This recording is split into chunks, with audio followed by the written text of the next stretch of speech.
Good evening. My name is David Levy. I'm one of the founders of True Theater. For those of you who've been here before, you may notice that this appears to be a departure from our usual format. I wanted to inject a moment here at the top of the show to share some sad news. Since our last show, I worked on this so I wouldn't cry. Since our last show, the True Theater family has lost somebody very dear to it. If you've been here, you may have heard me refer to Joan Hoxie as the matriarch of True Theater. She's told 4 stories here, and amongst her many children, 2 daughters and 1 son-in-law have shared 5 stories amongst them.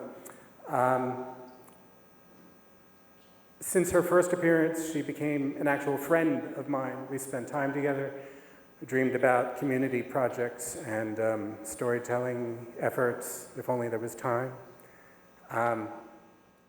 I was going to ask for a moment of silence for her, but instead what I've done is put together a short video of clips of her stories from the 7 seasons that she shared stories in over the course of our 15-season lifetime. One thing I wanted to point out about this before I show it to you, because you might kind of miss this if you don't know. For the first story, you'll hear her talking about her mother. Her husband, Michael, was in the audience watching her that evening. By the time she returned for her second story, Michael had passed away. He moved from the audience into her stories, and every story after that is Michael, Michael, Michael. Yeah. Joan once told me that a person doesn't die until the last person who knows them dies. And even though they have many children and grandchildren who I'm certain will be doing their best to keep them both alive for years and years to come, she made it her life's work for the past 10 years to keep Michael alive to anyone within earshot. And now it's our turn to do the same for her. You can play the video. Please welcome Joan Hoxie. I'm reminded of my mother. She was not a perfect mother. You know, she was difficult in many ways. She'd been deeply wounded by her life circumstance and by my dad. But she taught me a lot of important things.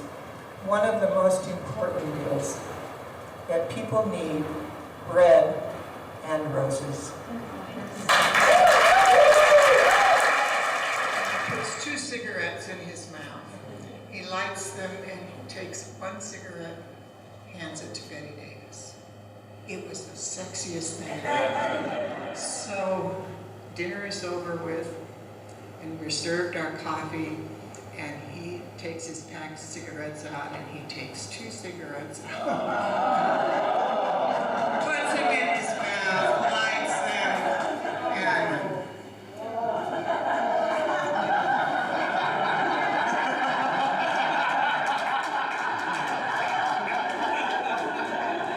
I said, take me.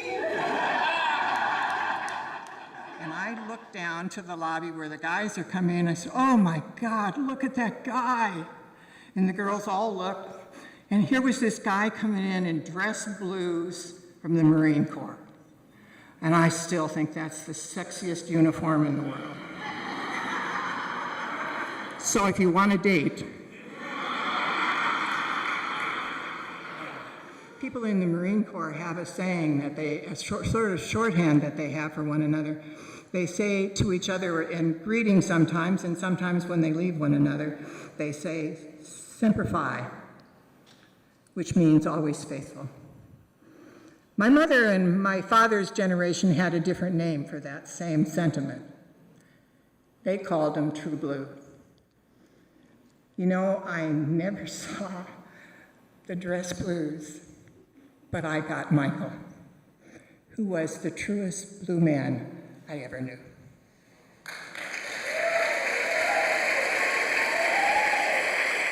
Michael always used to say, I hope I can be as good a father as my dad's.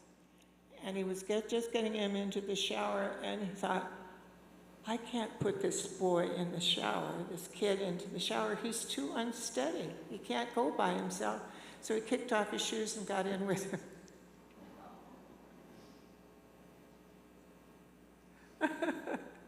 I want to sit here and cry. I was so proud when Michael, many years later, told me, he said, you know what happened that night? And I thought back at the time, and I think back about it tonight, he was more than even his father was. He was a real dad. Thank you. One more time for Joan.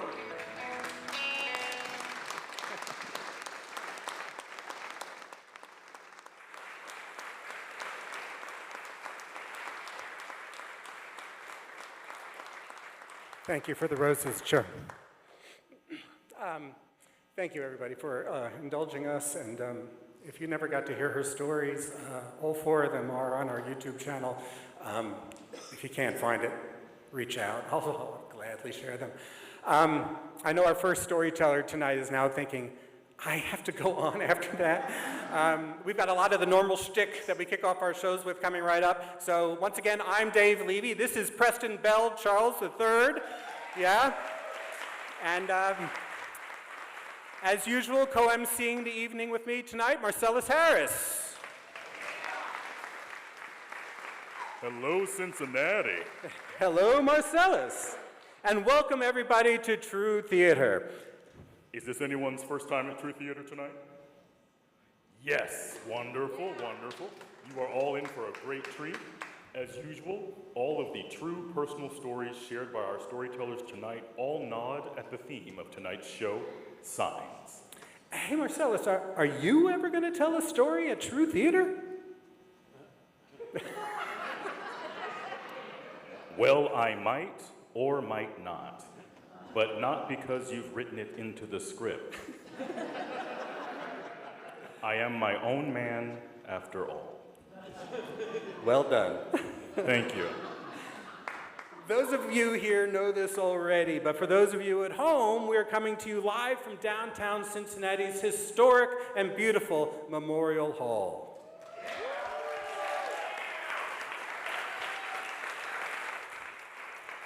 And a big thank you to the staff and volunteers here for making us always feel at home. And while we're dishing out thanks, Norse Media is the organization behind the cameras tonight. Their sponsorship, this is why you have glasses, Dave, sponsorship of the equipment that it takes to create our live stream and make it happen, make it affordable for us to provide a lot. Oh boy, I'm going to start that sentence again. We can edit this after it. Okay, good. Norse Media is the organization behind the cameras tonight. Their sponsorship of the equipment it takes to make the live stream happen makes it affordable for us to provide the live stream without charge.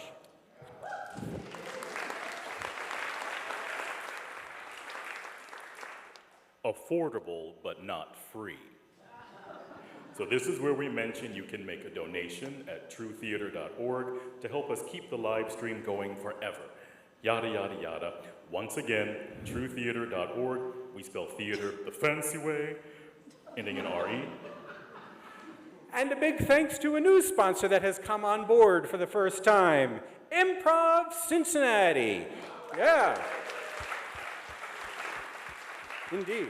Improv Cincinnati is an award-winning theater company that offers fun, uplifting classes, stages theatrical, improv, and sketch comedy performances, and provides engaging team building and keynote experiences.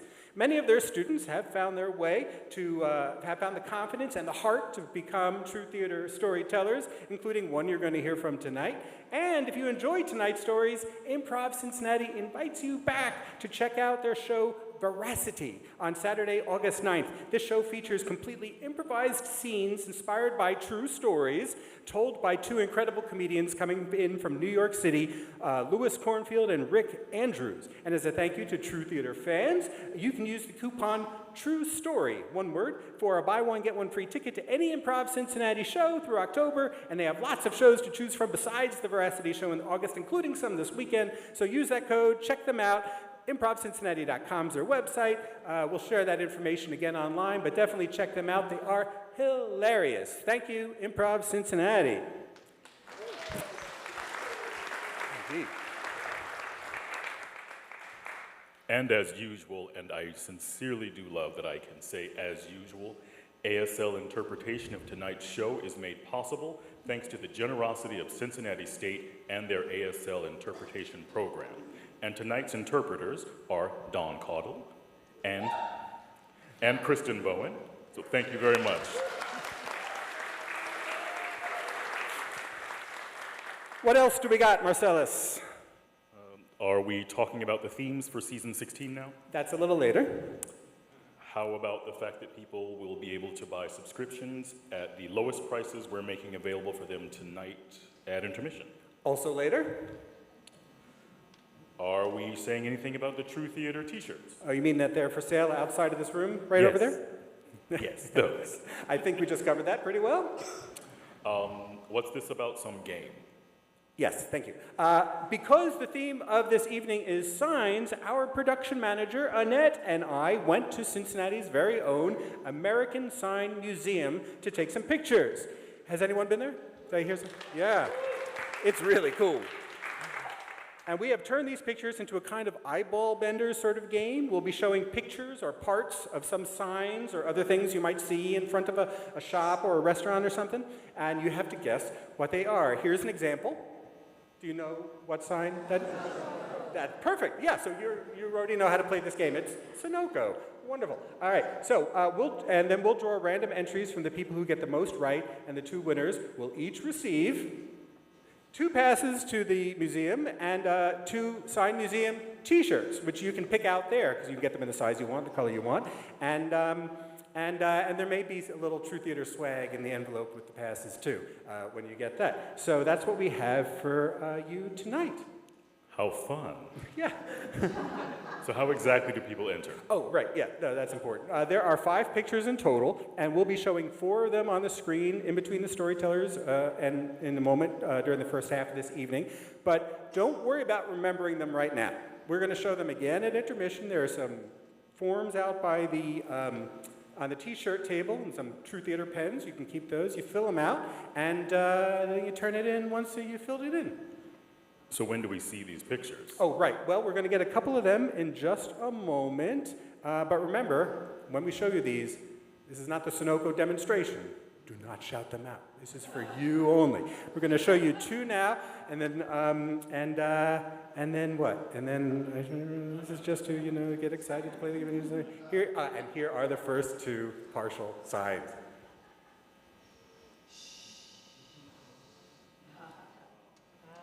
I know them.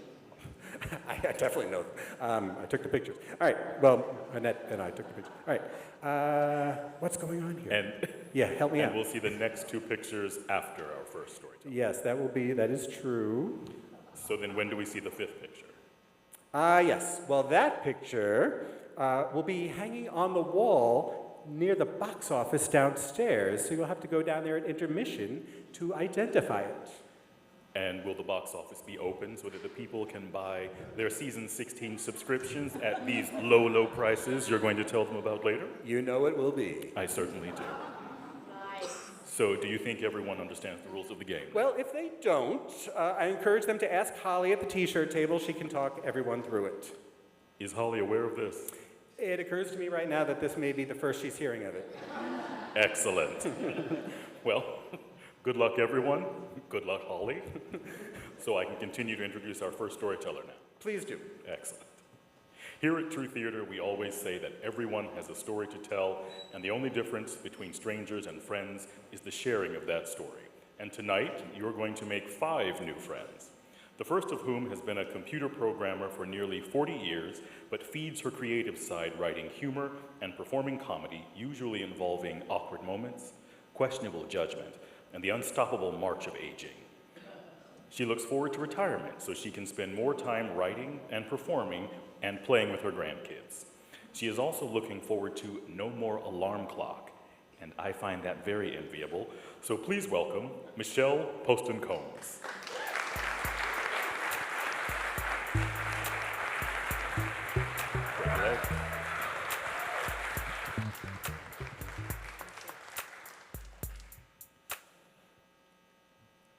Around a year ago, I stepped out onto my deck one evening just to avoid a sink full of dishes.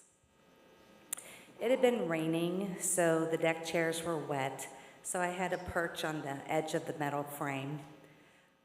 I just wanted 5 minutes to relax. I certainly wasn't looking for a sign from the universe directing me to examine why I am who I am. And then I heard a scream. And this was not the scream of a child fighting with her sibling. This was the scream of a kid who let her foot dangle over the side of the bed, and it got grabbed. So I'm reaching for my phone, and I don't know if I'm going to call 911 or a priest when I hear laughter. It was just a kid. I couldn't see her because our backyards are separated by a forest of honeysuckle. I had never even seen these neighbors because it's a lot of honeysuckle. And I felt this cranky old lady rise up in me like, really, can we just tone the drama down a little bit, little girl? And then I realized I wasn't feeling angry. What I felt was envy. What would it feel like to stand in my yard with my head thrown back and my arms spread out wide and just scream? And I wondered if I ever screamed like that when I was a child, because I did not have a sense of abandon. There are 2 unavoidable rules that every child of a narcissistic parent has to follow. The first rule is you must be exactly who your parent wants you to be. The second rule is you can never be exactly who your parent wants you to be. I learned how to make myself small before I could tie my shoes. I learned that I must never make waves, so I kept my elbows clenched firmly to my sides, because you can't make waves if you can't wave your arms. So my range of motion was stunted and bound by these invisible straps that I imposed on myself. But just because I couldn't see them did not mean that they weren't strong. My father was the narcissistic parent, and my father had to be the center of every conversation and the orchestrator of every drama. If one of his children shined, he better be able to take credit for it, or an unholy rage would be unleashed. If my father found himself relegated to the sidelines, his anger and bitterness and contempt burned everything down, and somebody was going to pay. And I found that price too steep, so I thought it would be best to not shine. So I'm sitting there and having these thoughts that I normally just push away when the kid screams again. This time, her scream summoned an adult. I heard a screen door slam, and then I heard the angry voice of a man, probably her father. And I couldn't see him, but I recognized the cadence, and I could hear the anger even through the honeysuckle. And I couldn't see him, but I had just been thinking about my father. So that's who I pictured. White t-shirt, faded blue jeans, work boots, marble red between his thumb and forefinger, shaggy hair, my dad as a young man. And I couldn't hear the words that he was saying, so I just provided my own from what I heard when I was little. You run like a girl. You embarrass me. My life was better without you in it. And I wanted to jump up off my deck and claw my way through that honeysuckle so I could protect that little girl from my father. I needed to tell him, your words carry weight, and those words will whisper into your daughter's ear well into adulthood, and they will build and boil down into a reduction that only says, you are not worthy of love. But if that man were really my father, would he listen? I mean, he would dismiss it, but he would hear that criticism and he would find it intolerable, and somebody would pay, probably the little girl. So I would only do her harm by confronting her father. So I thought, maybe he's not who I need to talk to. Perhaps I turn my back on him and I address her, because I needed to tell her, it doesn't matter what you do. You can't make him love you. You can't be small enough, and you can't be quiet enough. All the bad things that are going to happen are going to happen. You can't stop any of them. So don't give him your voice, and don't give him your range of motion, because they're yours, and you will miss them when they're gone. You will feel the pain of their absence. I didn't jump up off my deck and claw through the honeysuckle, because that would have been absurd. But I was so tense because I didn't know what was going to happen next. His voice had died away, but was he gathering steam? Like, would this get bad? Would I have to intervene? And then I heard the screen door slam again, and I assumed that he went inside. So I relaxed, and I scooted back in my chair, which was a really big mistake because it had been raining, and that cushion was soaked. So now I have this head full of really painful thoughts and damp underwear. My 5 minutes to relax had gone awry. So I stood up, and I leaned against the deck rail, and I stared into this honeysuckle, and I couldn't see the little girl, but I could imagine her, sitting on the ground with her knees pulled up to her chest, crying without making any sound, and watching her life dance in front of her across a deep, dark pit. And so while I'm there, conjuring up this very sad and completely made up image, the kid screams again and laughs again.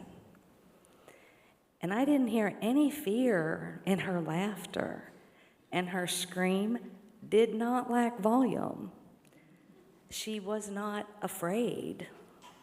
And I thought, well, maybe the man who slammed the screen door wasn't really my father. Maybe he was a loving yet slightly annoyed father. Maybe the little girl's range of motion and her voice were not in danger. Maybe I imagined some of the harshness that I heard in his voice. It has been many years since I was the little girl sitting on the ground crying without making any sound. I have watched my own children grow and have children of their own.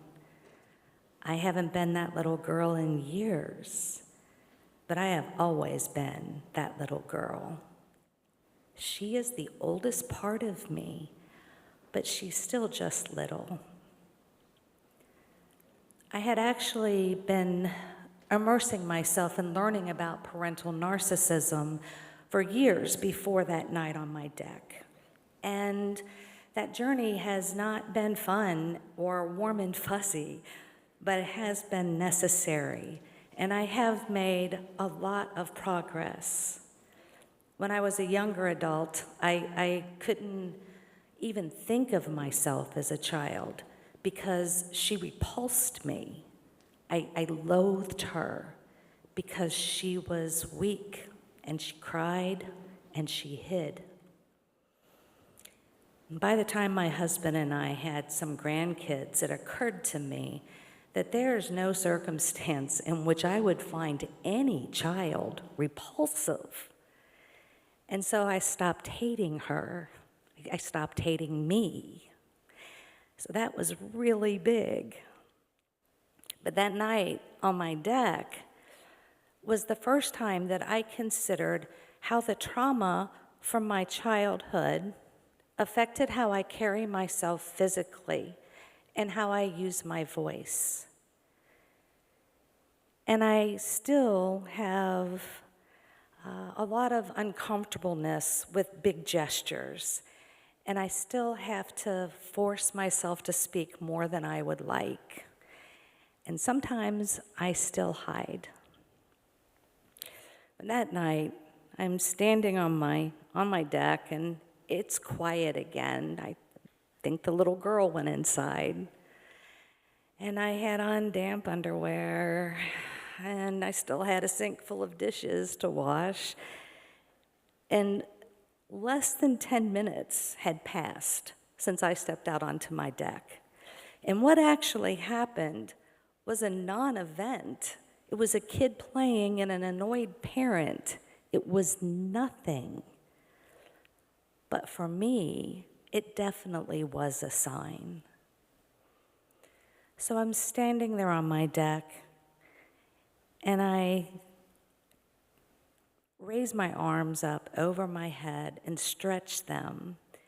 And I thought that I felt those straps loosen. And I thought, do I have to keep them? Because they never kept me safe. Can I let them fall? I have spent most of my life taking shallow breaths. And I am so ready to breathe in and make waves. So here I am on a stage in front of people. This is me screaming.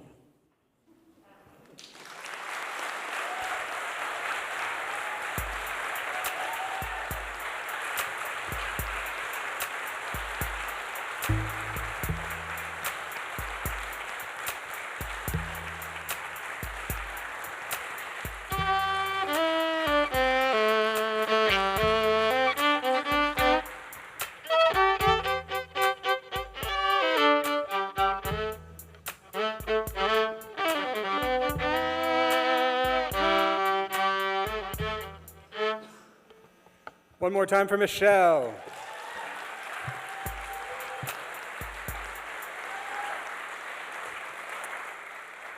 Real quick before we bring out our second storyteller tonight, we're going to show you the next two puzzle pieces in our sign contest. Remember, we will show these signs again at intermission, so just kind of like enjoy them for the moment. Here they are. Okay. I know what they are, but I was there. Cool. So those are the signs, 3 and 4. All right. We asked our next storyteller to share some information about herself so we could build an introduction for her, and she just gave us a very short list of 4 items: mother of 1, nanny, former developmental disabilities group home member, and animal lover. Well, now she can add storyteller to the list. Please welcome Oni Parrish.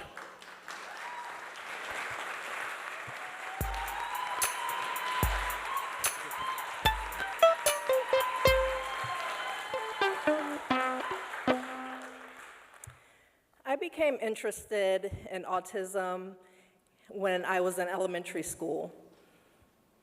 I read a book in 5th grade about a special education teacher, and I empathized deeply with the struggles of the students and also with the teacher who pulled the best out of her students in order to have them reach their full potential. I went on to obtain my college degree in special education, and I also went on to work at a group home for individuals with disabilities. I thought I was pretty well versed in autism and later neurodivergence as far as my credentials went. I was pregnant with my son when I graduated from college, and I was pretty adept at recognizing signs of child development, probably some of it through osmosis through my mother because she loved babies and is a baby whisperer and has her bachelor's and master's degrees in early childhood education.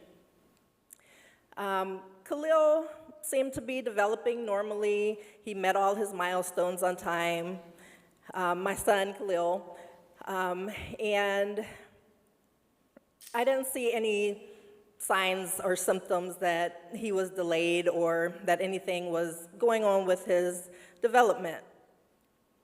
But as early as 4 or 5 years old in Head Start, there started to be little frustrations in the classroom, and he would get notes sent home about his behavior.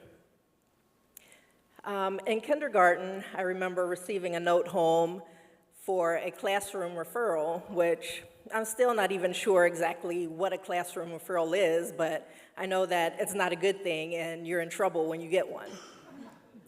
I thought it was probably an over-exaggeration, an overreaction on the teacher's part for the referral because he was in art class and just hiding under his desk, refusing to speak and refusing to come out.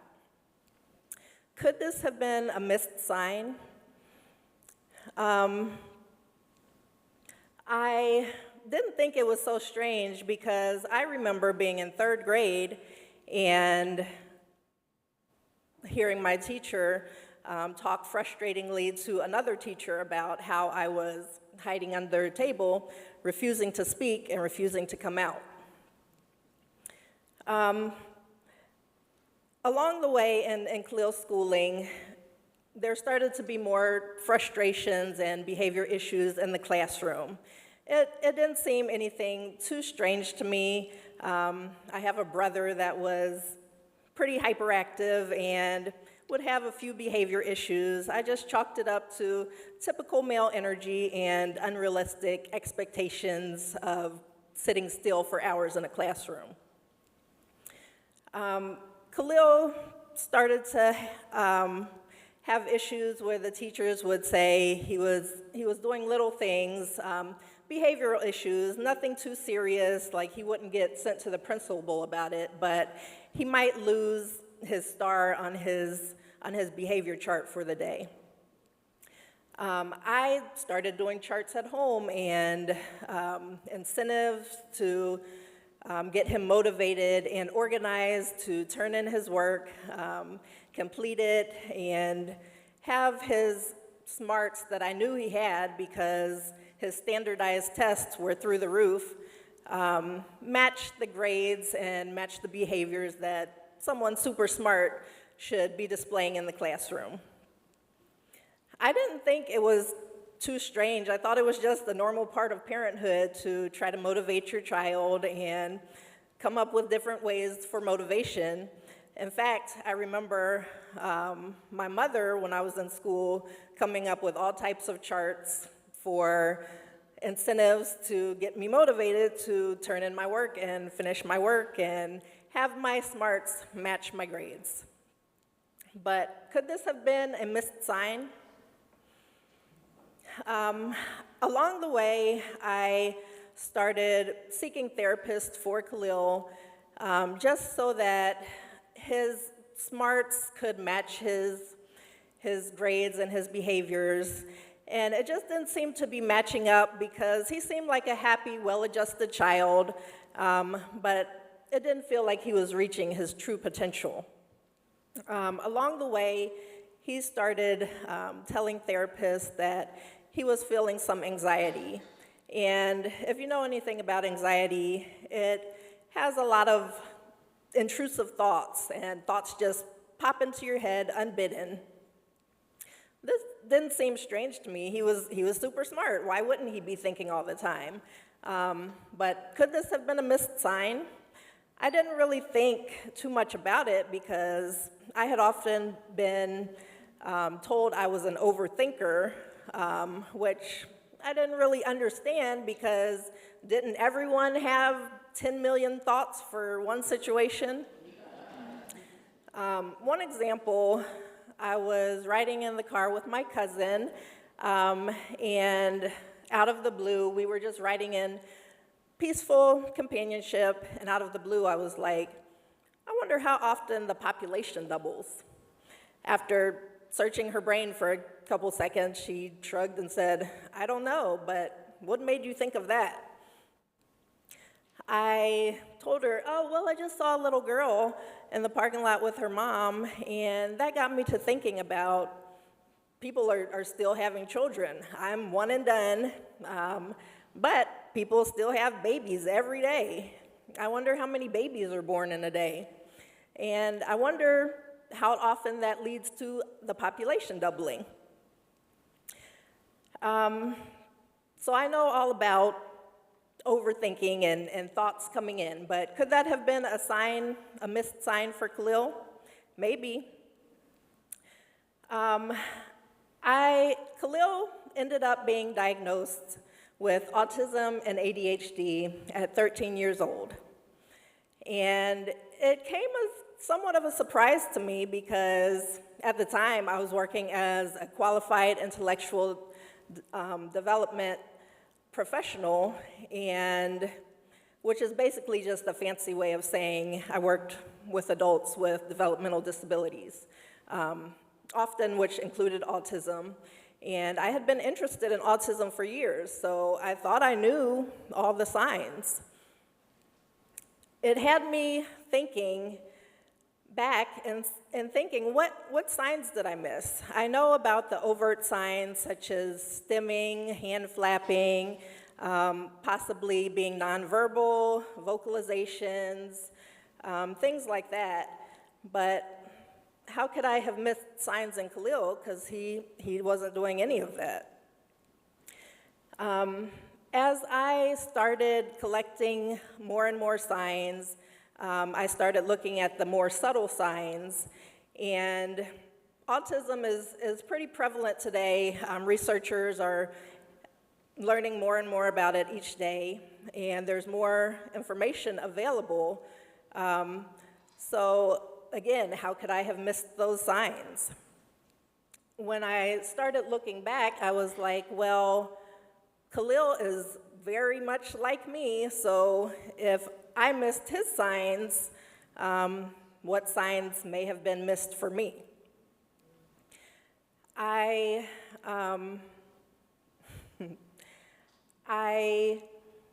started reaching out or joining social media groups for neurodivergence, parents of children with neurodivergence, and also adults with neurodivergence. And I started recognizing a lot of subtle signs that I empathized with. So getting diagnosed as an adult is kind of tricky, and as Khalil wasn't diagnosed until he was 13 years old, there were obviously signs that had been missed along the way. So you can imagine that as an adult, it's even harder to get diagnosed. Also, there's a great financial burden. Even with insurance, Khalil's assessment cost thousands of dollars out of pocket, and I'm not quite comfortable with trying to get that assessment for myself. I'm not quite comfortable with spending that type of money on myself. As a parent, you make sacrifices for your child. But for myself, I am independent, I keep a job, I live on my own, I've raised a child to 17 years old, and I don't know that at this point a diagnosis would make a difference for myself. So 4 years post-diagnosis for Khalil, he's doing great, he's thriving, he's still super smart. Anyone who knows him always wonders what's going on in his brain because he's a man of few words. He's taking pre-calc this year. He's taken ASL. He takes international baccalaureate classes, which are just fancy smart people classes. And if you didn't know more subtle signs, then you wouldn't know that he was autistic or neurodivergent. And at this point in my life, even though I'm still collecting signs, I don't know that an assessment would be beneficial for me, unless there's a psychologist in the audience who wants to.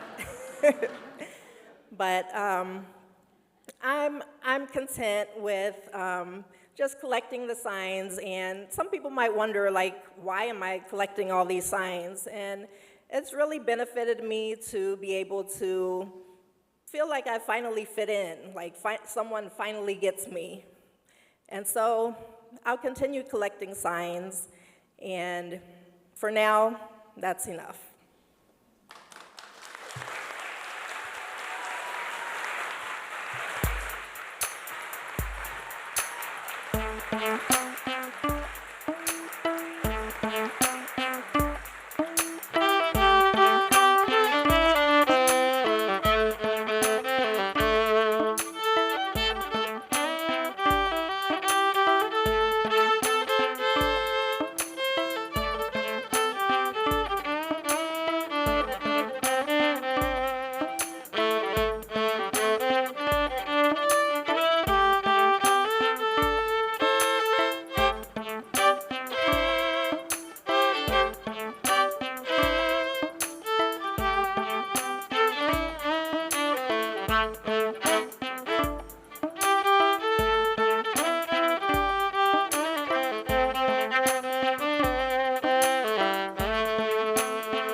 One more time for Oni Parrish.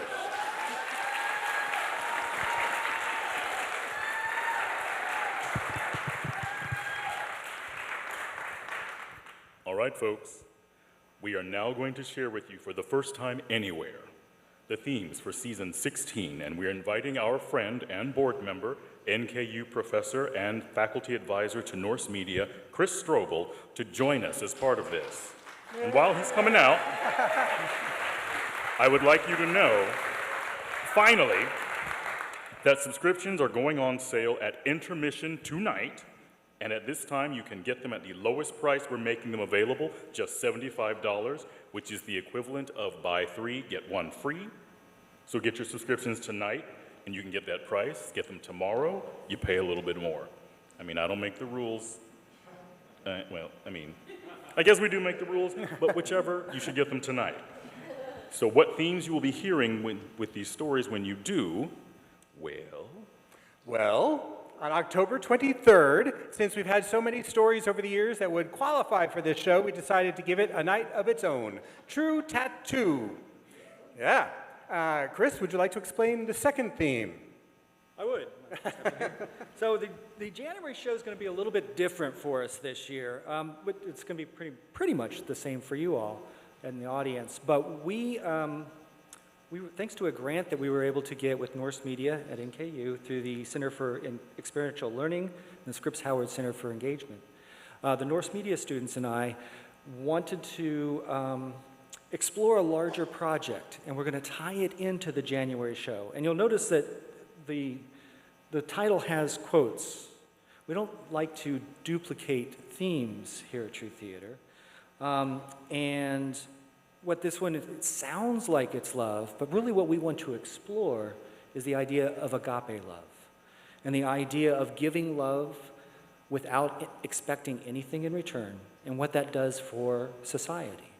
And so we are going to create a documentary along with the stage show, using the stories and then exploring other resources in the community to deepen our understanding of that, and thus, true love. Love it. Thank you. Thanks, Chris. and then for no particular reason, except perhaps that maybe a little birdie suggested it, true bird. Live or dead, friend or foul. See what I did there? Yeah. Bring us your bird stories. Does it count as a bird story if it's about a road rage incident following one driver flipping the bird to another? I mean, I just heard a perfectly legitimate use of the word bird in that situation, so Okay. bring it on. All right. And as Chris said, we don't like to repeat themes here at True Theater, but we've decided just this once we're going to. But we're going to let you vote for the theme that we repeat. Yeah, choosing from these 5 themes, all from our first 5 seasons, we're going to flash that QR code on the screen during intermission, along with pictures of the signs, and you can use your smartphones to choose your top 2 choices of these themes for our July 23rd show of season 16. Some of you may recall that tonight's show was voted on by last year's audience, and so you know your vote counts. And don't forget, the cheapest subscription price for these shows in season 16 goes on sale right at intermission in just a little bit. Very close. But first, after decades as a therapist, college educator, and global explorer, our next storyteller's most recent venture is called The Good Life Lab with Dr. Dave, which is a YouTube channel and website dedicated to helping others enhance well-being while navigating life's transitions and challenges. He loves playing pickleball, watching British crime thrillers with his partner, and crafting year-long life change projects for himself and others. Please give it up for Dave Stefan.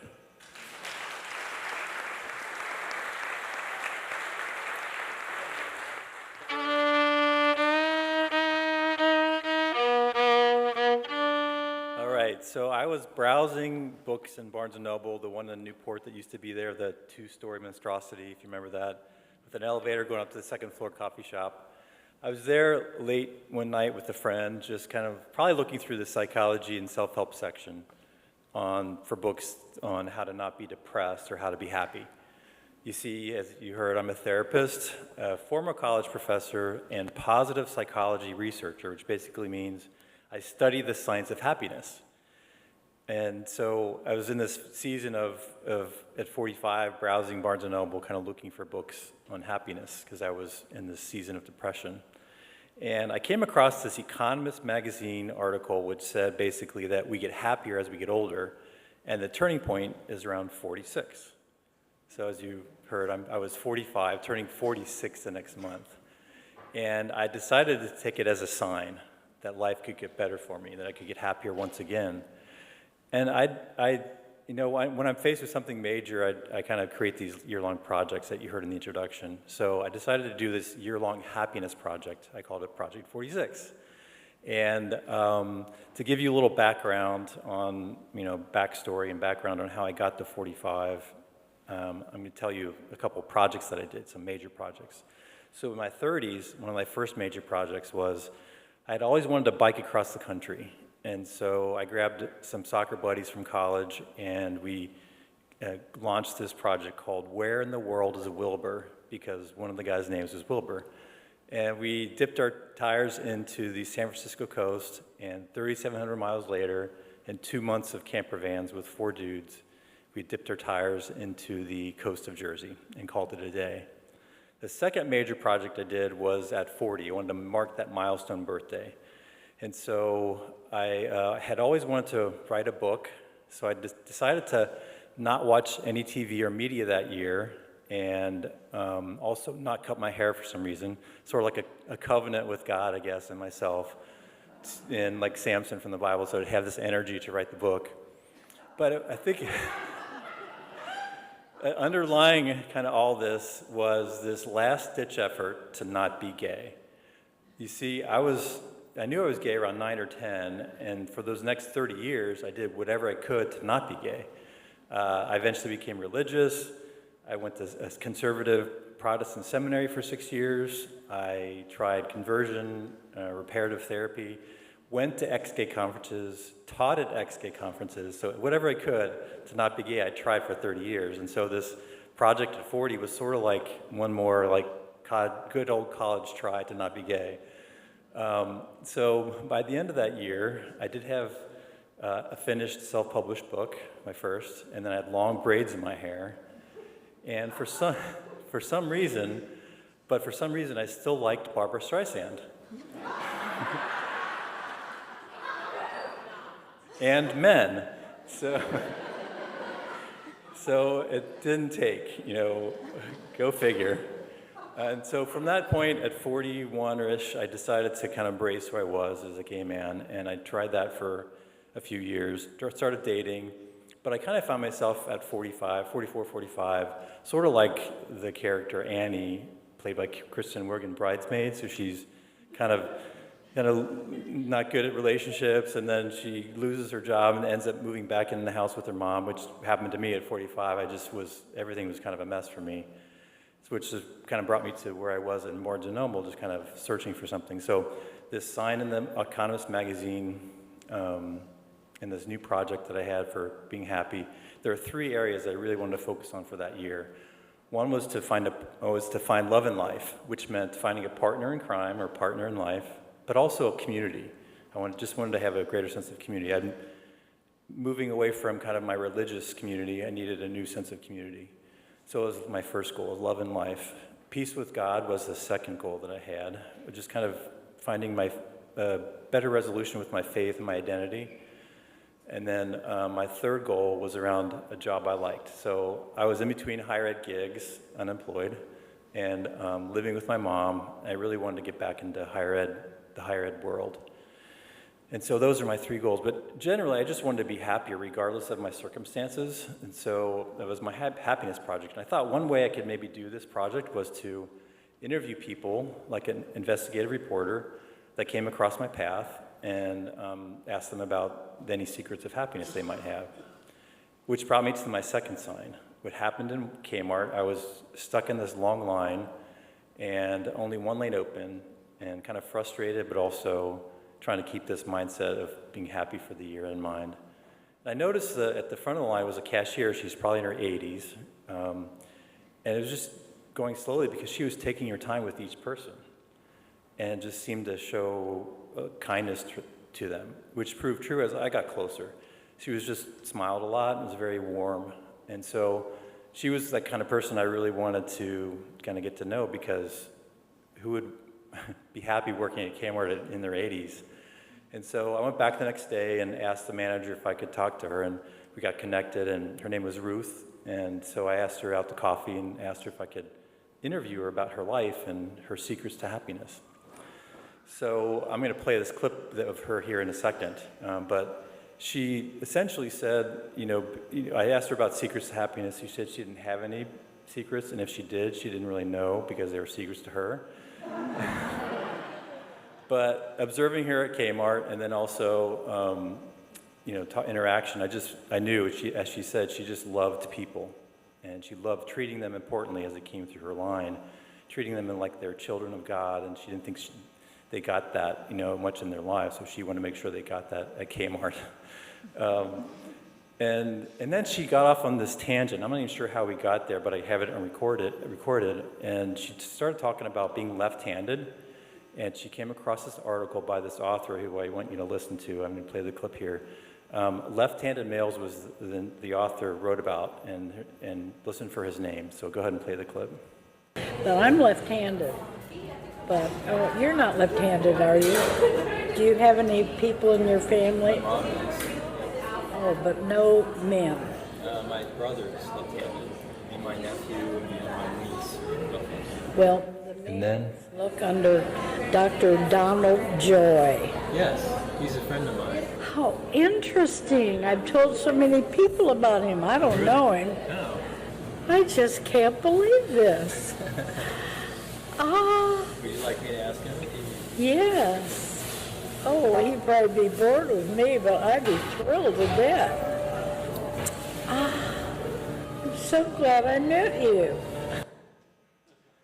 So, yeah, there was just this kind of serendipitous nature of the kind of conversation. She mentioned Dr. Donald Joy, who just so happened to be a seminary professor of mine. And more than that, he was like a mentor, a father figure who got me through those 6 years of seminary. And I'd lost touch with him over the years and didn't think about reconnecting with him because I was now embracing myself as a gay man, and I didn't think he would be okay with that because it was a conservative seminary, and although he was progressive, he was pretty much towing the party line of it's not okay to be gay. But with this project in mind, I thought maybe it's a sign that I need to kind of reconnect with him. And so I found out that he was still in Lexington, where I went to graduate school. And he had just turned 84, retired, and I asked him if I could take him out to a birthday meal. And he said, sure. And then we sat in my car afterwards, and I recorded our conversation about happiness. And I said to him, since your name is Dr. Joy, you got to know something about happiness. And he said, interestingly, that he and his wife, now great-grandparents, and they had 30-some children and grandchildren, he and his wife were both looking, kind of reviewing their lives, and came across what he called impact points. And they found that these greatest and richest experiences came out of great disappointment, that they were able to kind of rise above and reconcile into who they were becoming as people. And because he knew I was kind of in a dark place, he went on to say this to me. So go ahead and play the clip. I find myself telling folks and observing it in their lives that all of your life experience, whatever it is going to be integrated and be shown of value, no matter how tragic it was, shown of value in the person that you're becoming. And if people are going to be destroyed by something or commit suicide over it, that's a deep regret, because they likely could have incorporated it and risen as unparalleled authorities on the very thing that they struggled with. So that's the sign, that's the lesson I got from him, that I could become an unparalleled authority on the very thing I struggled with as long as I persevered through this. So we continued our conversation in his office, and I kind of hadn't seen him in a while, so I just kind of unfolded where I was and that I was at a place of trying to accept my identity rather than fight against it. And I wasn't sure how he would take that, being from a conservative background. And then I think it was just the decades of fighting against who I was, and it got to the point in talking with him about this that I just started to break down, started to cry in his office. And it was one of those, deep, heaving, sobbing cries that kind of took over. But he just sat there quietly and listened, and as I calmed down, he said, "David, would you please stand up?" And I stood up, and then he stood up and walked towards me, and he gave me this great big hug. And with his chest against my chest and his cheek against my cheek, he whispered in my ear, "It's going to be okay, David. You're okay. You're okay just the way you are." And I don't know if anybody else who said that to me would have made any difference, but this man who I knew for so many years, that I looked up to as a father figure, speaking those words to me, he had changed his stance on identity and being gay, and he was affirming me, and that just really spoke to me at that moment. And I wish I could say that things turned around dramatically or instantly got better at that point. These things helped.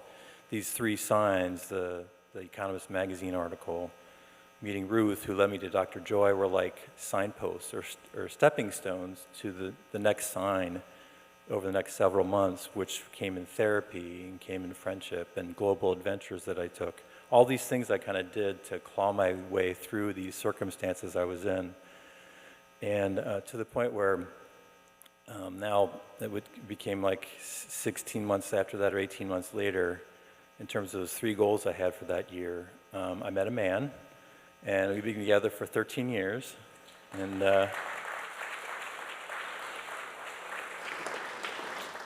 I can't see him, but he's over here somewhere because of the lights. So thank you for loving me. I love you. And remember, the signs brought us together, so we're stuck with each other. And the second part of my love and life goal was community. So I also have a number of friends over here, so they're representing that new community that I have. So thank you for being here as well. The second goal I had was kind of a job I liked. And I was able to, 2 years later, it took a while, but when I was 48, I was able to get a job back in higher education and became chair of the behavioral sciences department at a major university. and able to become a full professor and publish articles and all that good stuff. But I think more importantly than just the role that I got was this proving kind of Dr. Joy's words to me true, that over those 15 years, I rose as an unparalleled authority in the very thing that I struggle with in the lives of my clients and students. And I think they could see that I not only studied the science of happiness, but I lived it, I experienced it over those 15 years. And then this last area of peace with God and myself, and it's been a little more elusive, but I think I have become much more peaceful and happy about my life in general.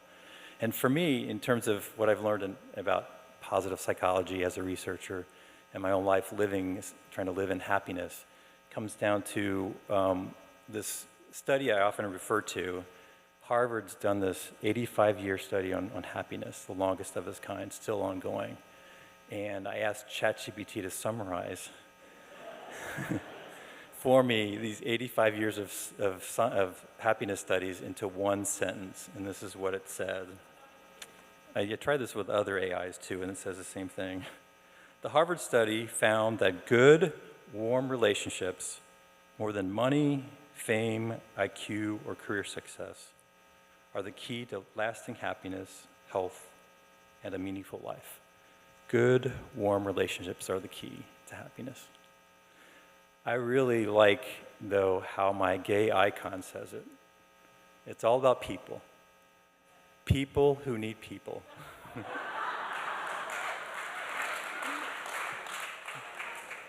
Are the luckiest people in the world. Translated, people who realize their need for other people are not only the luckiest, but the happiest people in the world. So thank you, Barbara Streisand, and thank you all tonight.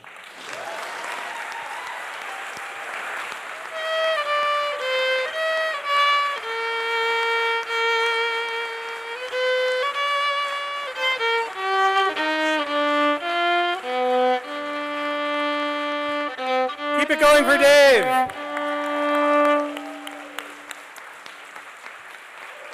All right, now's the time to prove your sign identifying skills. Remember, the forms are on the t-shirt table. The fifth sign, which is actually a picture of an awning with a single letter on it, is down by the box office, and pick up one of those ridiculously low-price subscriptions while you're there. We'll see you back here for 2 more great stories in about 15 minutes.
Preston Bell Charles III.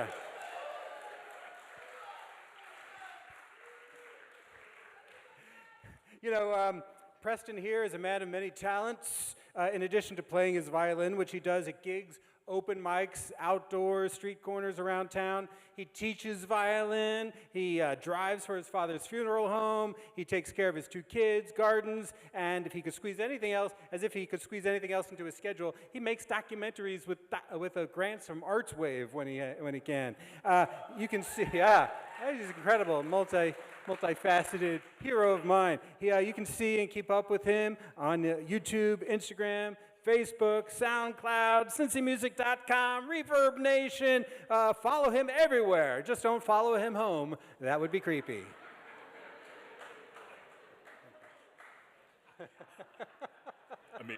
Speaking of following, True Theater shares information about upcoming shows, auditions, and other news through 3 primary avenues. You can subscribe to our newsletter at truetheater.org, or you can follow us on Facebook and Instagram, where we are at True Theater. And how do we spell theater? The fancy way. Yes! And what's the fancy way? Ari. Yeah. Thank you. I'm just going to give you the script now. Please. Our next storyteller is a Claremont County native, but spent most of her adult life in Texas and Colorado, so she still goes out for Tex-Mex food every chance she gets.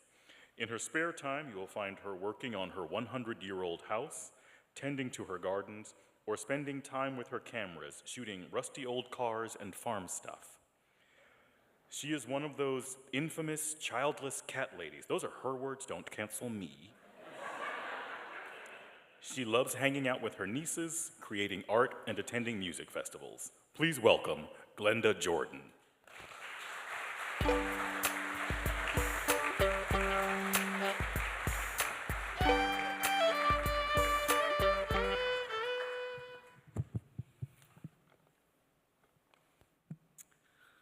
So there are a lot of recognizable signs out there, like the big red one that's shaped like an octagon, and it tells you to do something, it tells you to stop.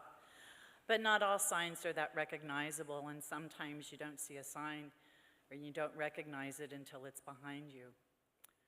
So my story starts the usual way, boy meets girl. I was out with my girlfriends in Denver, Colorado, and we stopped by this place called the Cherry Creek Inn. We got our table, and I saw him immediately. 6'6", built like a lineman, big like I like him. A beautiful smile and a booming laugh.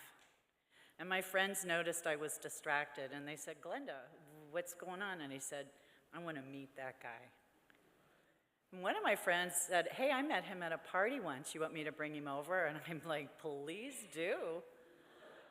So she brought him over, and he was funny, and he did an impression of, who's the guy with the cap on his head?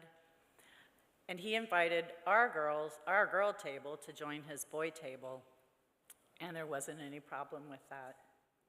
So I made sure I got a seat next to him, and we all had a great time. Lots of beers, lots of appetizers, lots of laughs. And he and I ended up exchanging phone numbers. Not long after that, though, I excused myself, called it an early night, and said I was going home.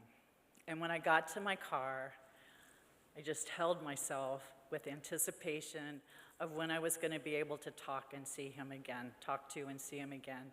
And it was love at first sight for me. I got home, and within the hour, the phone rang, and it was him. We talked for a long time, and we agreed to meet for breakfast the next morning. That breakfast date lasted 12 hours. We were smitten with each other.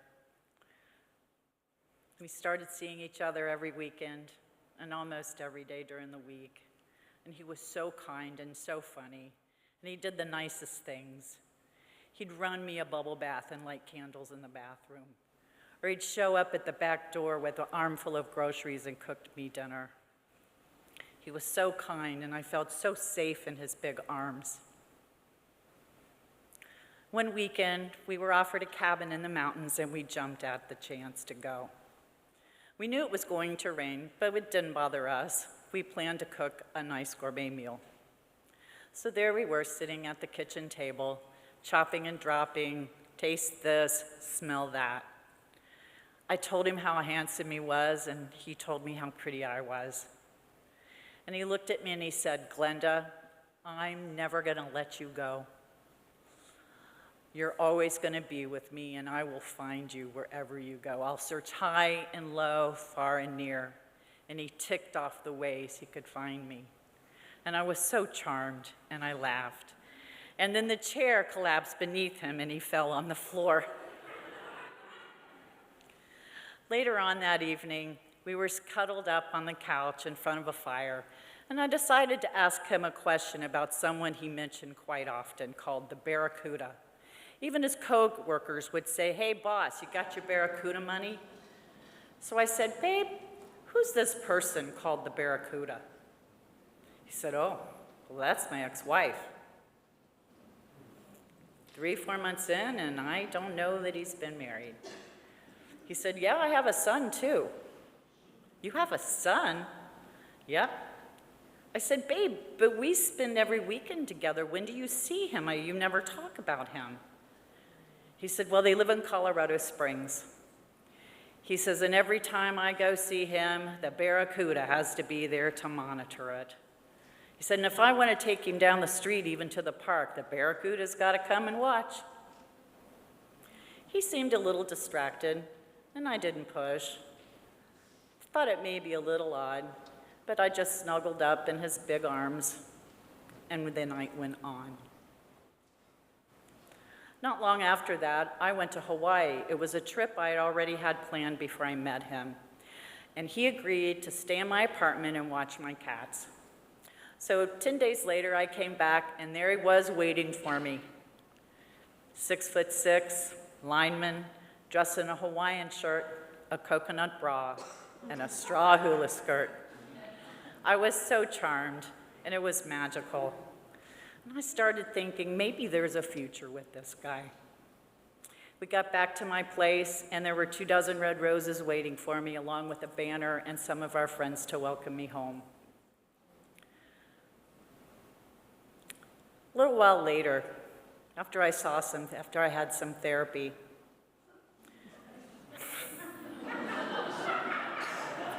don't we all?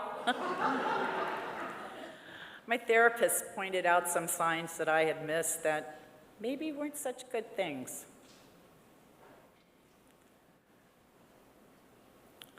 So I started helping him out with this weekend gig, and I met him downtown at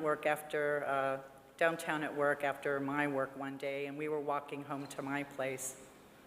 And I saw a pretty woman walking towards us, and she saw him, and she put her head down, and she hurried away the other direction, and he started laughing. And I said, babe, who was that? Do you know her? He's like, yeah, that's one of my ex-girlfriends. I said, well, why didn't you stop and say something to her? He said, oh, she doesn't want to see me anymore. He's like, she's an actress here in town. He said, one time she got a lead part in a play playing at the Denver Performing Arts Center. He said, but I got even. I made sure I had a front row seat on opening night. And when she made her entrance on stage, I said her name just loud enough that only she could hear me. And she messed up her lines. She messed up her lines the rest of the show, and she got an awful review. I started thinking, what an awful thing to do. He said, yeah, I got her back real good. Made me think of him a little bit differently. But we continued dating. The good outweighed the bad, and there really wasn't much bad. A couple of months later, we got news that his parents were very ill and his father was near death. He flew back east to be with them, and eventually both parents passed. I was waiting in Colorado for him, ready to console him and to comfort him. But when he got back, he seemed a little darker. He seemed a little moodier, and he seemed a little more on edge. And I said, babe, is there anything I can do? And he got mad at me. He got terribly mad at me. I had just made spaghetti and a salad for us to have for dinner, and he just picked up the whole bowl of spaghetti, and he threw it across the room, and it hit the wall. And I remember seeing that bowl full of spaghetti slide down the wall in slow motion. He apologized immediately and cleaned it up. We went out to eat. We ended up bringing in takeout and went out to eat. And it was a quiet night. Not many days after that, he stopped by. And again, I said or did something that set him off. And he took this big wad of his man keys and he threw them at me. And I ducked and they hit the back door where the curtain was over the window, and it broke the curtain rod, and the curtain fell to the floor. And I got scared. And I didn't want him there. And I said, babe, I think you need to go home. I think I want to be alone tonight. I said, I want to be there and support you. I said, but I don't think we're getting anywhere right now. Without saying anything, he left, and I spent the evening alone. We talked a couple of days later, and I missed him, but I said, things aren't going well. I think maybe we need to take a break. I'm here for you if you need me, but I think we need some time away from each other. And he agreed. I missed him. I missed the foot rubs.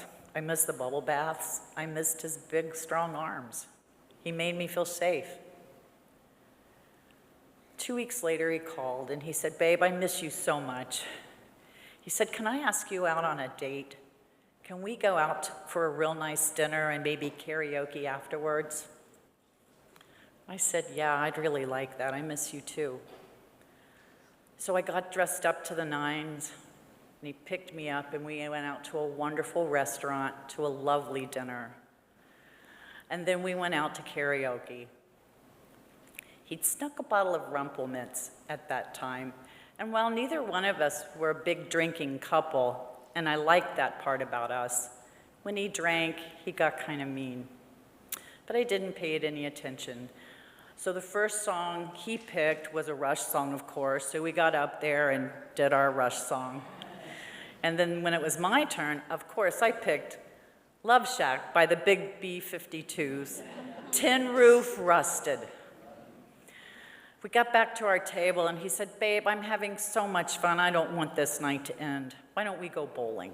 I said, okay, let's go bowling. We got in his van, and we headed towards Denver.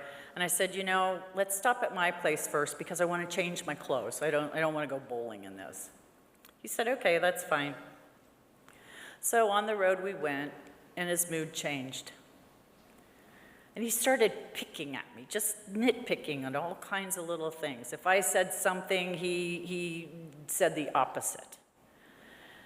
He bullied me about wanting to go home and change out of a nice dress and heels into more convenient clothing.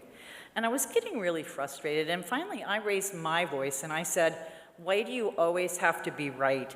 And why do you always have to have the last word? And then my world went dark.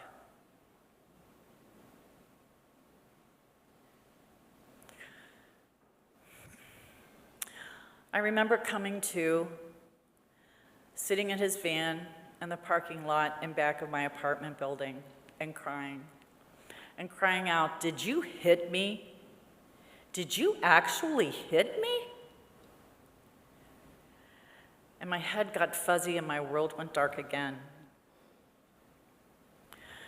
And I remember unlocking my back door and getting inside all by myself. And I triple locked the back door, and I went to the front and I triple locked that door.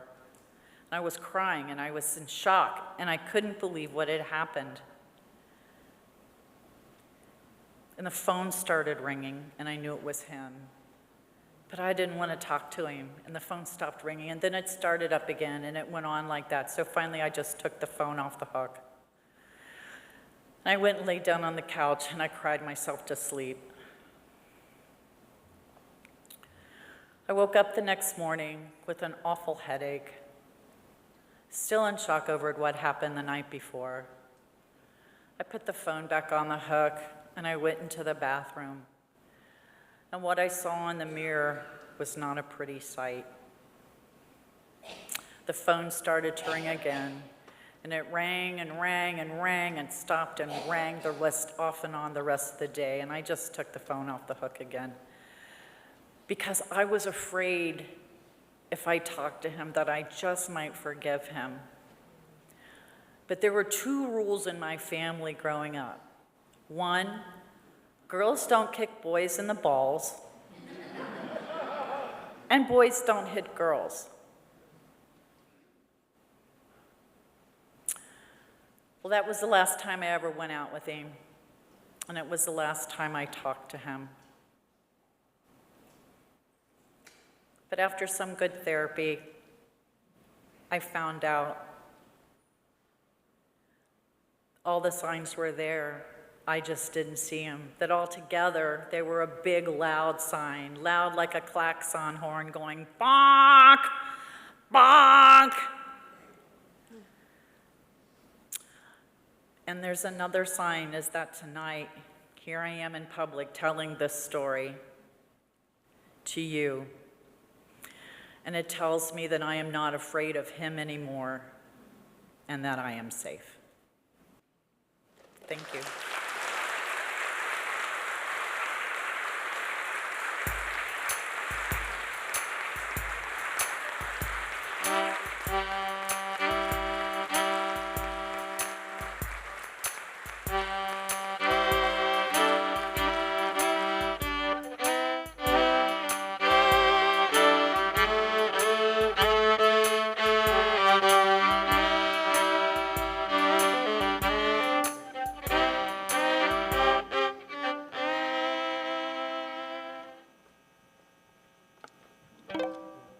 One more time for Glenda.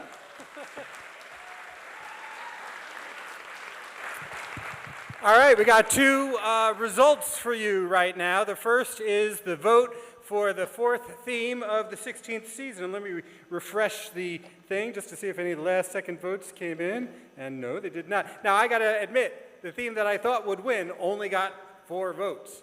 True beer will not be the fourth theme of next season. And it was close between first, second, and third, but the winner is true crime. All right. So start thinking of your crime-related stories. All right, thank you for participating. Your vote counts. And all right, and now you're probably wondering, actually a lot of you probably aren't wondering because this puzzle seemed to be easier than we didn't want to stump you, but we also, anyway, we have 2 great prizes to give away to 2 random people who were tied for getting the most answers correct, which in this case was all 5, because a lot of you spotted that Cincinnati now closed one instance only of a shop called La Maisonette, which was the M, not Willy Wonka upside down. Anyway, so all these people are in here represented, and boy, no, wait, I'm totally going off book. I'm not even reading the script anymore. We're going to tell you just real quick what the answers were. They're all up here on the screen now. Here we go, Annette, now we can do it. Big Boy was the first one. Lovely, yeah, we recognize the slingshot in his back pocket. Coca-Cola. That was a little bit of an eyeball bender, but we didn't get anybody. What was the third one there? Howard Johnson's. Howard, yeah, that one got a few people. Phillips 66, not Route 66, but that's a good one. And then finally, La Maisonette. Anybody ever eat at La Maisonette? Yeah? Remember, I was there. Anyway, that's and here are the people who might win. Marcellus is going to, oh, he's got lines. I'm going to get the train back on the track. Thank you, Marcellus. Please. In this box, we have all the entries who got 5 correct. And now we're going to pull out 2 names. And the prize winners are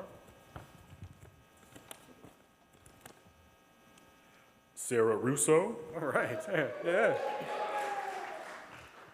And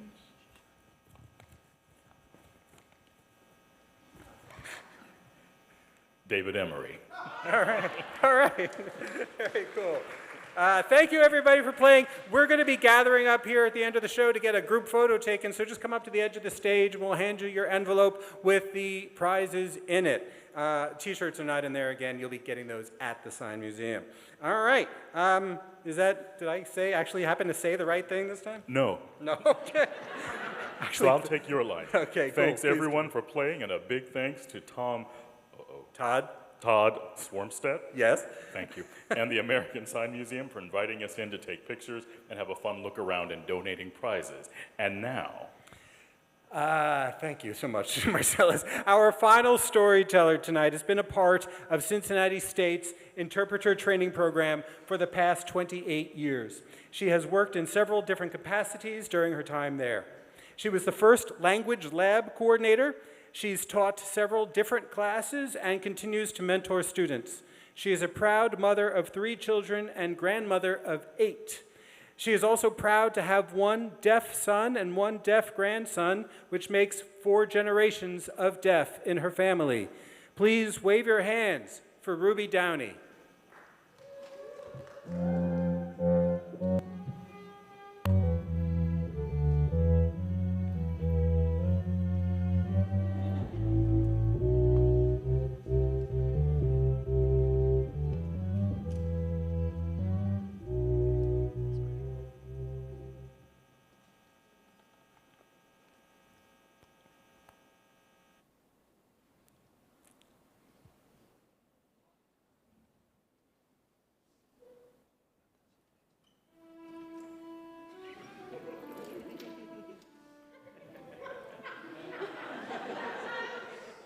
To quote Shakespeare's Hamlet, to be or not to be.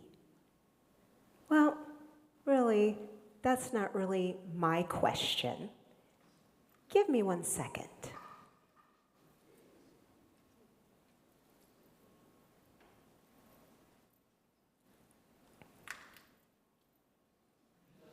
Here we go.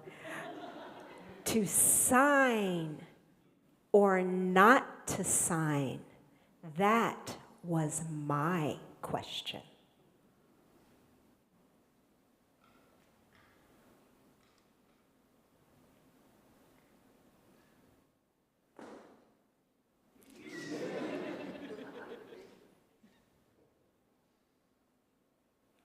I stand before you today as a strong, independent, deaf, and proud person.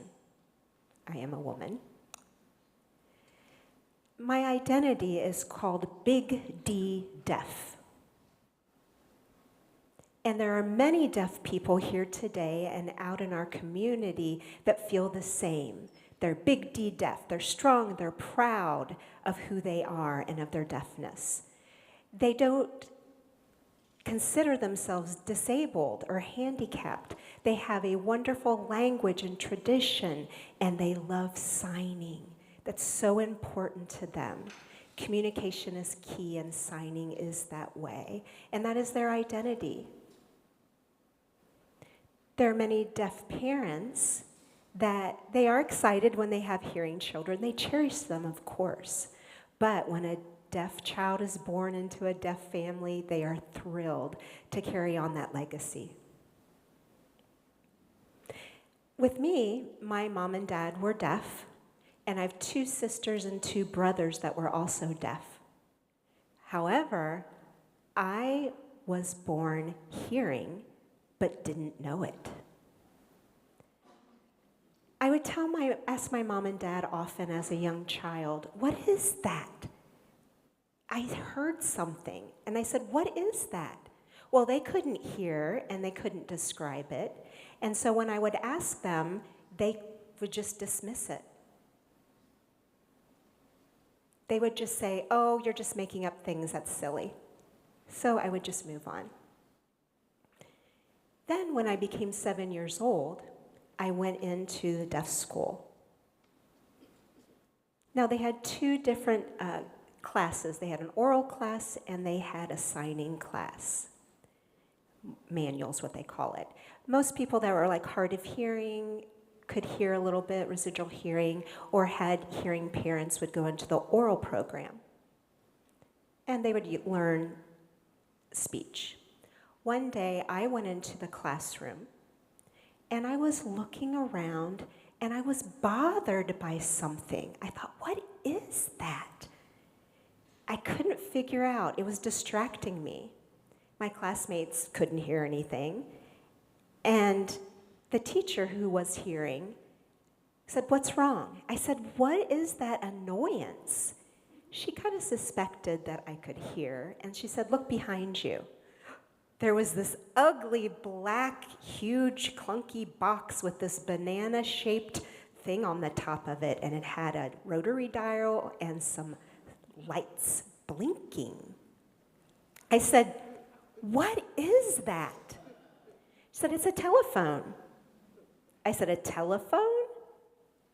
Yeah, those blinking lights. I said, what is that? It's ringing, the teacher said. Oh, I can hear that? Said, yes, you heard the ringing. It blew my mind. The teacher said, Ruby, pick it up. I said, pick it up? Say hello, this is Ruby. So I grabbed the banana-shaped object, didn't know how to hold it. It was very awkward and heavy. And the teacher said, put the cord at the bottom. So I did. I said, hi, this is Ruby. Someone said hello. I slammed it down. The machine is talking to me. And the teacher said, no, there's someone in the other room that has a telephone too. I said, oh my goodness. I couldn't believe it. I'd never seen one. The other kids in my class had hearing parents, and they said, we have one in our house. And they said, you have one, don't you? I said, no, my mom and dad are deaf. Really? We don't have a phone. That was new to me. Later on, then we went over to the music room. Yes, there was music rooms in the deaf school. And I saw this beautiful black, huge object with white and black keys. Someone was sitting there, a teacher, playing it. I went over close, and they said, it's a piano. Oh, the sound was beautiful, high notes, low notes. I said, it's a piano? I said, that's what I'm hearing? They said, yes. I realized that sounds were attached to different objects. They also showed me a radio, an old radio, a record player, and they put a record on it, and I could hear music. I was just in love. I was thrilled. I ran outside, and I started looking around. And the teacher, of course, followed me. And I said, what is that? An airplane. I heard the sound of the airplane. There was a car that went by, a motorcycle. I was finding even a train with a horn. I was just mesmerized. Everything had sounds, and I could hear. And I could talk because of my speech therapy. So I went home very excited. Once I arrived, I said, hey, Mom and Dad, guess what? I can hear, and I can talk. Said, oh, you can? Yes, I can. I was very proud and excited. Well, what happened next, I wasn't predicting. They said, come on. I said, what? What am I going? And they would take me to the car dealership. I would have to help them buy a car. I'm a kid, and I have to do all this adulting? And so I would voice what my parents signed, and then I would sign what my parents would say back, and I would facilitate communication. They'd get mad, and I'd have to voice that. And it was just, a lot of responsibility. And I had to keep doing that. They would tell me to go to the doctor's office, tell me to go other places and interpret for them. I didn't like it at all. I prefer just chatting in sign language and using my signs that way. But I had to use my signs to communicate with the outside hearing world. But I didn't say anything. When I got into high school, then it was a similar situation. My friends would say, hey, let's go to a movie. And then they'd say, what does it say? And I'd have to interpret the movie. What are they saying? Now what are they saying next? TV shows, they'd say, what's going on? And I'd have to sign the TV shows. And then that resentment was worse. And I was very frustrated, and I didn't like having to use my signs to facilitate communication. When school was over and I graduated, I got a job. I was thrilled. The people talked. They didn't sign. And I could just be a normal hearing person. I didn't have that pressure of having to interpret that I didn't like. So I was just able to be myself. One day, my boss came up to me and said, hey, you need to get a telephone. I said, I don't have a telephone, and I don't want one. Why do I have to have one? And he says, well, you need to be able to communicate with us. If we're in Chicago, if it snows, if work's canceled, I need to be able to communicate with you. And if you're sick, you need to let us know. And so they let me know where to buy a phone, because with a deaf family, I did not have one. And so we installed it in the home, and I just remember it on the wall. And I told my family, this is mine. This is for my work only. That's it. Don't touch it. Well, that was short-lived. They would say, oh, hey, call the car dealership so I can get my car fixed. So I would have to call and interpret. They would say what their problem is, and they would say, what is the problem? And then they would try to communicate it, and I didn't know anything about cars and how to explain engines, but I just, I tried my best. Call the doctor and make an appointment. So that unsettledness grew. And I knew that I had to do it. I felt responsible for my family and helping them communicate with the outside hearing world, but I didn't like it. I got married to my first husband, and I had my first son. He is hearing. When he was about 4 years old, and I was 25, I was driving the car, and we always loved to listen to the radio. We would sing, and we would talk, and he was in the back seat. One day, he kind of scooched over so he could get where I could see him in my rearview mirror, and he's like waving. I said, what? He goes, Mom, you couldn't hear me. I said, I can hear. I said, no, I've been trying to get your attention, and you haven't been able to hear me. It was true. I was going deaf. But I didn't feel upset. I wasn't angry or depressed at that time. I knew that it was hereditary, and I also knew how to sign. But I was still a hearing person. That was my identity. I could still hear out of one ear. So as time went on, when I was 27, then my deaf son was born. That hearing identity quickly changed. I was proud of being a big D deaf person and was proud of my language, my heritage, and my culture. My third child was born, a daughter, and she was hearing. And then when I got married the second time and my children grew up, I decided I wanted to go back to school. And my children really encouraged me to go back to school. At the same time, the chairperson of the interpreter training program at Cincinnati State contacted me. She'd been my best friend. She contacted me and she wanted to hire me to work in the language lab as the coordinator. So I went, and there were a lot of teachers there that signed and taught ASL, and I thought, I want to do that too. And they said, yeah, take classes so you can become a teacher. I asked the chairperson, what do you think? And she said, yes, do it, go for it. Teach ASL classes. So I went ahead and decided to get my degree. One day, I was sitting in the interpreter training program, and there was the secretary and I were talking in sign language. And she asked me, I'm curious, were you born deaf? And I said, no, I was born hearing, and when I was 25, I started to go deaf. I said, well, if you have deaf parents, you're a coda. I said, what's a coda? And she said, that means you're a child of a deaf or deaf adults. I said, oh, I'm a coda. Yeah. And the secretary was as well. And she said, my mom and dad are deaf too. And I said, well, okay, so, what does that mean? What's the significance? And said, your first language is ASL, and you can help, and you can even be an interpreter. And I said, no, I hated it. I hated the pressure and the responsibility of being a child and interpreting. And she said, I get it. I had to do the same thing. I had the same experience. But she said, you know what? Right now, that can change. You can become a deaf interpreter. I said, I don't even know what a deaf interpreter is. I still had that trauma from all of the burden and oppression of being a child and interpreting. And she said, that's different. You would team with a hearing interpreter. They would sign to you the words. I said, well, who would I interpret for? And they said, deaf blind people.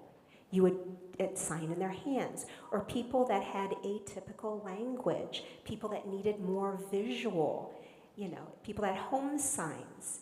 And so, and so I remember when she said deaf blind, when I was in Girl Scouts, I was tried to communicate with the Girl Scouts, so I knew a little bit about tactile signing. So I asked the chairperson, she said, yes, you can do it. She goes, will you team with me first? And she said, okay. So the first time I didn't team with her, but I got feedback from her, and it was such a wonderful experience, so I tried it. So I started signing into the hands of the deafblind person, and I was hooked. The question of who I was and what I meant to be was all answered in that moment, interpreting for those deafblind people. And then gesturing to atypical language users. I enjoyed the visual part of it and being able to communicate and facilitate communication to those people. I felt a connection. I loved being an ASL teacher, but I also loved signing and being an interpreter. Something that I hated before melted away. That pressure was gone. I felt free. My 3 children encouraged me. My chairperson, who is my best friend, supported me through all of this, and my chosen family supported me. They all encouraged me, and they made me the strong woman I am today. I'm so thankful for all of them and their support. Also, I have 8 beautiful grandchildren. One of them is Steph. And I also have 8 chosen grandchildren that are beautiful as well. They're all wonderful.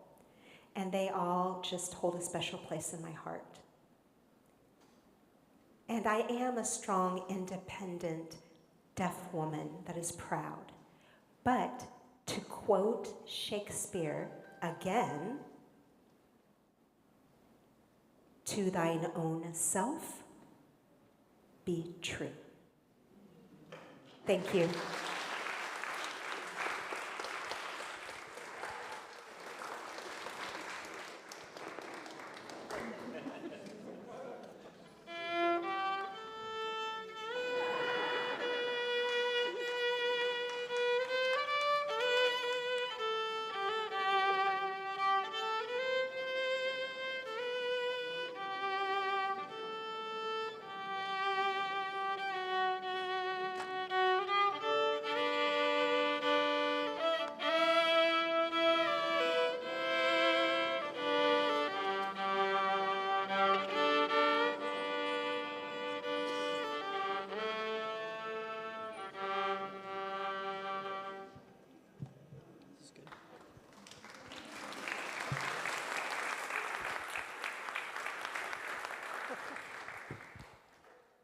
One more time for Ruby.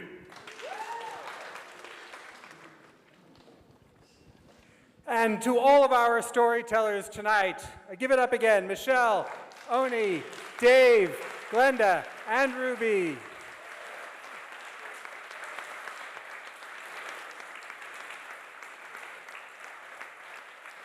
Preston Bell Charles III. Yeah, Preston. Dawn and Kristen signing and interpreting for us tonight.